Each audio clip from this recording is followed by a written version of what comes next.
তুমি ছাড়া তো আমার আর কেউ নাই। আল্লাহ গো, তুমি যদি মাফ না করো কে আমাকে মাফ করবে? তুমি যদি মাফ না করো কে আমাকে মাফ করবে? তুমি যদি আমাকে মাফ করো তাহলে তোমার কোনো দিকে কমবে না, তুমি যদি আমাকে মাফ না করো তোমার কোনো দিকে বাড়বে না।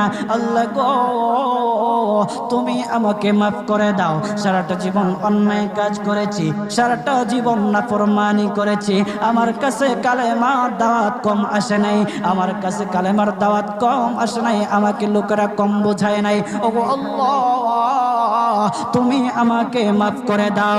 মাফ না করলে কোথায় যাব, কার কাছে যাব? বাবা যখন মারে তখন মার কাছে আশ্রয় নেওয়া যায়, মা যখন প্রহার করে তখন বাবার কাছে আশ্রয় নেওয়া যায়, বাবা মা যখন প্রহার করে তখন দুনিয়ার কারো না কারো কাছে আশ্রয় নেওয়া যায়। ওগো